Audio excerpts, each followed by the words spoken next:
चलिए शुरुआत करेंगे आज की कुछ अहम और बड़ी खबरों के साथ।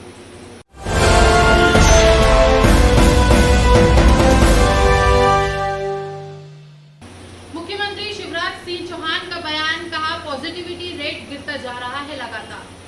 मुख्यमंत्री शिवराज सिंह चौहान ने बयान देते हुए कहा कि हमारा पॉजिटिविटी रेट लगातार गिरता जा रहा है। आपसे चर्चा करने के लिए जुड़ा हूँ, सहयोग मांगने आया हूँ।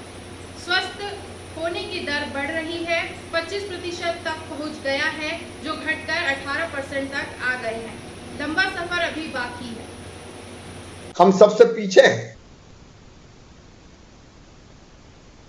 पॉजिटिविटी रेट लगातार हमारा गिरता जा रहा है।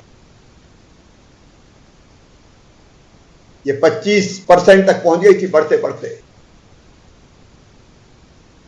अब घट के हम 18.5% के आसपास आए। रिकवरी रेट लगातार बढ़ रहा है। पॉजिटिविटी रेट तो कल 18.23%, 18.23% हो गया।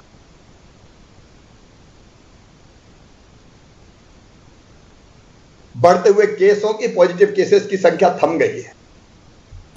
चिकित्सा शिक्षा मंत्री विश्वास सारंग का बयान, कहा कोरोना की चैन को तोड़ना होगा। चिकित्सा एवं शिक्षा मंत्री विश्वास सारंग ने बयान देते हुए कहा कि कोरोना को हराने का सशक्त तरीका संक्रमण की चैन को तोड़ना है। हर जिले की क्राइसिस मैनेजमेंट कमेटी ने यही कहा है कि कोरोना कर्फ्यू बढ़ाया जाए, इसीलिए हमने 15 मई तक कर्फ्यू बढ़ाया है। तीसरी लहर को लेकर सरकार की तरीका जारी है। किसी तरह की स्ट्राइक की या हड़ताल की कोई स्थिति नहीं है। हमने भी उनको ये बात समझाया कि इस समय पर या आगे भी जिस दायित्व का वो निर्वहन कर रहे हैं वो सीधे सीधे समाज की सेवा का है। इसलिए अपनी बात के लिए हड़ताल की बात करना ये बहुत उचित नहीं है। मुझे बहुत प्रसन्नता है कि उन्होंने जिम्मेदार युवाओं की भूमिका का निर्वहन किया है, हमारी बात को माना है और क्योंकि उन्होंने हमारी बात का सम्मान किया है, मान रखा है, तो उनकी भी बात का हमने मान रखा है। उनकी जो समस्याएं हैं उसको हम हल कर रहे हैं और उनकी जो मांगे हैं उनको भी मान। जबलपुर में गेहूं खरीदी केंद्र पर केंद्र प्रभारी की गुंडागर्दी। जबलपुर के सिहोरा थाना क्षेत्र अंतर्गत ग्राम भैयर कला में गेहूं खरीदी केंद्र पर वहां के केंद्र प्रभारी राधे यादव द्वारा खुलेआम गुंडागर्दी और किसानों को परेशान करने के साथ साथ किसानों से कमीशन लेने का मामला सामने आया है। पूरा मामला प्रकाश में तब आया जब खरीदी केंद्र पर एक मीडिया कर्मी खुद अपना गेहूं बेचने आया हुआ था। मीडिया कर्मी द्वारा जब खरीदी केंद्र पर 50 किलो की जगह 51 किलो 200 ग्राम तुलाई करने और बारीकी से अनियमितताओं को देखते हुए सवाल उठाए गए तो केंद्र प्रभारी राधे यादव द्वारा उसे धमकी देने लगा।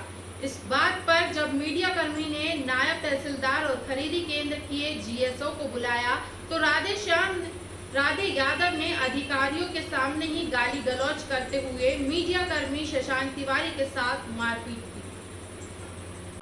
माननीय सुप्रीम कोर्ट का आदेश है कि 7 साल की कम सज़ा में व्यक्ति को पाबंद ना किया जाए जेल में, तो उनको नोटिस देके छोड़ा गया है।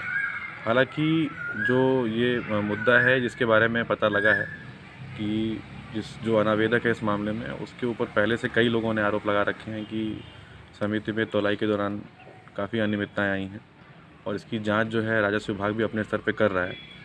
तो मेरा निवेदन यही रहेगा कि अगर इसकी जांच की रिपोर्ट हमें मिल जाए तो उसके आधार पर जो भी कानूनी कार्रवाई होगी वो कर लेंगे। सदका-ए-फित्र पर बोले इमाम साहब। इमाम ने की सदका-फित्र जरूरतमंदों को देने की अपील। मसाजिद हामिद के इमाम मुफ्ती अब्राहम साहब ने अपील करते हुए कहा कि जरूरतमंदों को जल्द ज़कात और फितर अदा करें, जिससे उन पैसों अपनी ईद एवं ज़रूरत पूरी कर सके। आपने बताया कि सदका फितरा किन लोगों पर वाजिब है। माँ बाप अपनी औलाद, बेटा बेटी, नवासा नवासी, दादा दादी, नाना नानी को नहीं दे सकते ज़कात। और अब चंद दिन बचे हैं तो इन दिनों में हमें चाहिए ख़ास तौर से ईमान वाले भाइयों को कि इन दिनों की कदर करें और अपने माल की ज़कात अदा करें। इसी तरीके से सदक़े फ़ित्र हर वो शख्स जिसके पास 52.5 तोला चांदी या इतने उसके पास पैसे हैं कि वो इतनी चांदी ख़रीद सकता है, तो अपने माल की ज़कात निकाल कर वो गरीबों की मोहताजों की मदद करे, और ज़कात भी निकाल कर गरीबों की मोहताजों की मदद करे, बेवाओं की मदद करे। अपने महल्ले में, अपने गली में, अपने पड़ोसियों में, अपने रिश्तेदारों में देखे कि कौन गरीब है, कौन मोहताज है, किसको क्या ज़रूरत है। इसी तरीके से अपने ईमान वाले भाइयों की मदद के साथ साथ अपने जो गैर मुस्लिम भाई हैं, अपने बिरादरान वतन जो हैं, इनकी भी मदद करें, लेकिन इनकी ज़कात और सदक़े से नहीं, इनकी इस माल से हटकर दूसरे माल के ज़रिए इनकी भी मदद करें, क्योंकि अपने पड़ोस में इस्लाम कहता है कि आपका पड़ोसी कोई भूखा ना रहे। ऊंचे दामों पर ऑक्सीजन सिलेंडर बेचने वाले सप्लायर्स हुए गिरफ्तार। जबलपुर में क्राइम ब्रांच को शिकायत मिली थी कि ऑक्सीजन गैस सिलेंडर को ऊंचे दामों में बेचकर मुनाफा कमाया जा रहा है। इसमें कुछ ऑक्सीजन गैस सिलेंडर के सप्लायर शामिल हैं। यह सूचना मिलने के बाद क्राइम ब्रांच ने तफ्तीश की और इसके बाद जिला प्रशासन के अधिकारियों के साथ मिलकर शुक्रवार की सुबह सिविल लाइंस क्षेत्र में स्थित अरविंद गैस एजेंसी पे छापा मारा। इस एजेंसी में कई खाली ऑक्सीजन गैस सिलेंडर रखे हुए थे और इसके साथ ही कुछ ऑक्सीजन गैस सिलेंडर को ऑटो रिक्शा में रखकर सप्लाई करने की तैयारी थी। क्राइम ब्रांच और जिला प्रशासन की टीम ने एजेंसी के संचालक अरविंद श्रीवास्तव से एजेंसी के रजिस्ट्रेशन और उद्योग विभाग से अनुमति पत्र दिखाने के लिए कहा, लेकिन एजेंसी संचालक के पास ऐसे कोई दस्तावेज न होने पर अधिकारियों की टीम ने अरविंद गैस एजेंसी में रखे हुए ऑक्सीजन, नाइट्रोजन, हीलियम गैस के 8 सिलेंडर को जब्त कर लिया और एजेंसी को सील कर दिया है। ये क्राइम ब्रांच की टीम और पुलिस की संयुक्त टीम के साथ में गोपनीय जानकारी के आधार पर कि कोई अरविंद एजेंसी है जिसके द्वारा सिलेंडरों को अधिक दाम पर व्यक्तियों को या अन्य अस्पतालों या मरीजों को दिया जा रहा है, ये सूचना के आधार पर क्राइम ब्रांच के द्वारा कार्रवाई की गई है। इसमें इनसे अभी पूछताछ जारी है। अरविंद एजेंसी से ज़िले में उद्योग विभाग से सिर्फ 5 हमारे पास पंजीकृत वेंडर हैं जो सप्लाई कर सकते हैं सिलेंडर अपने ऑक्सीजन प्लांट से लेकर अन्य लोगों को।